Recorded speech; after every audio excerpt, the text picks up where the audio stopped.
नरेंद्रनगर में G20 summit चल रही है, मगर इस G20 बैठक का सबसे बड़ा फायदा ऊनी गांव को मिल रहा है। ये गांव अब पूरी तरीके से स्मार्ट बन चुका है। गांव, स्कूल, आंगनबाड़ी केंद्र और दूसरे भवन स्मार्ट बना दिए गए हैं। यहां तक कि सड़कों तक पर टाइल्स बिछाई गई है। देखिए खास रिपोर्ट।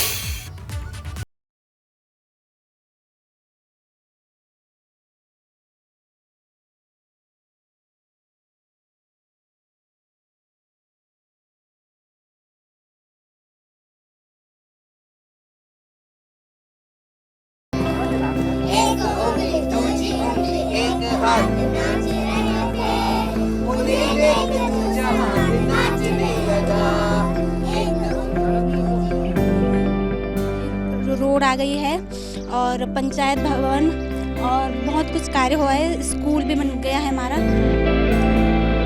टिहरी का ओड़ी गांव, जहां कुछ महीने पहले तक पक्की सड़कें नहीं थी, आज वो गांव खास हो गया है। अब इस गांव में पक्की सड़क पहुंच गई है, हर घर नल है, स्कूल और आंगनबाड़ी केंद्र तक स्मार्ट बन गए हैं। इस वक्त मैं जिस गांव में मौजूद हूं, ये नरेंद्रनगर का ओनी गांव है।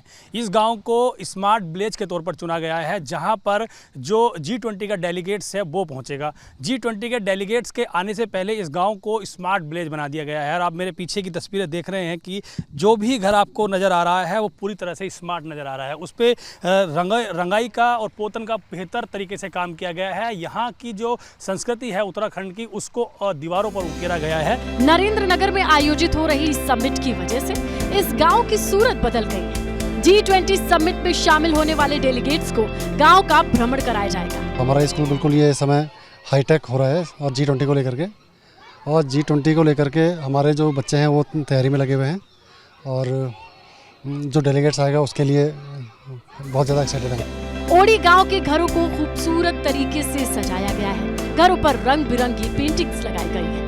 बहुत सारी चीज़ें बदले, जैसे यहाँ सड़कें नहीं थी, सड़कें आई, और कहीं पानी नहीं था, पानी आया, डेयरी नहीं था, डेयरी खुलवाई गई। नरेंद्रनगर के इस गांव को स्मार्ट विलेज के तौर पर चुना गया है। विदेशी मेहमान गांव जाकर यहाँ की व्यवस्थाओं को देखेंगे, जिसमें पहाड़ की पुरानी संस्कृति और तौर तरीकों को भी जानने का मौका मिलेगा। गाँवों को स्मार्ट बनाया जा रहा है ताकि लोगों को बेहतर सुविधा मिल सके। लेकिन पर्वतीय मूल के जो गांव हुआ करते थे, उनकी एक अलग पहचान होती थी, अलग उनकी संस्कृति होती थी। लेकिन अब क्योंकि जो पर्वतीय मूल के छोटे गांव हुआ करते थे, जहां पर छोटे मकान, छोटे दरवाजे होते थे, उनको अब पूरी तरह से डेवलपमेंट किया जा रहा है, उनको विकसित किया जा रहा है। कई मायनों में तो ओड़ी गांव शहरों को भी पीछे छोड़ रहा है। पहाड़ी शैली में बने पुराने घरों पर रंग रोगन किया गया है, जिससे खूबसूरती देखते ही बन रही है। G20 में हमारे गांव में रोड आ गई है और पंचायत भवन और बहुत कुछ कार्य हुआ है। स्कूल भी बन गया है हमारा। बहुत कुछ हुआ है गांव में। गांव की सड़कों पर टाइल्स बिछा दी गई है। विदेशी मेहमानों के आने से पहले गांव के लोगों को ट्रेनिंग दी गई है। स्कूली बच्चों को भी इवेंट के लिए तैयार किया जा रहा है। G20 हमारे गांव मतलब आ चुका है, तो इसलिए ये इसमें बहुत बदलाव हो रहे हैं। मतलब हर चीज़ बदल चुकी है। जैसे आप मतलब सबने देखा ही है, यहाँ ड्राइंग, रोड। 28 मई को G20 डेलीगेट्स ओड़ी गांव का दौरा करेंगे। इस दौरान विदेशी मेहमान गांव का भ्रमण करेंगे। ओड़ी गांव को स्मार्ट विलेज के तौर पर चुनने के पीछे सरकार का मकसद है विदेशी मेहमान भारतीय गांव के कल्चर को समझ सकें। लेकिन सवाल ये है कि क्या सरकार सिर्फ एक गांव को स्मार्ट बनाकर प्रदेश के सभी गांव की तस्वीर बदल देगी?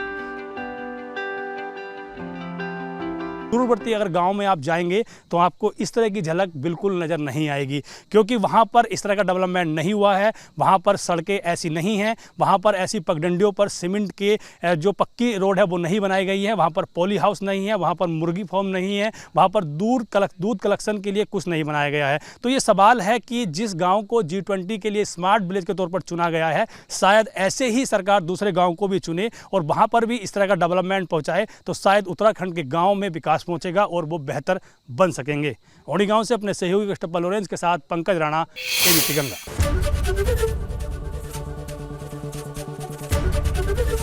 एबीपी गंगा, खबर आपकी, जुबान आपकी।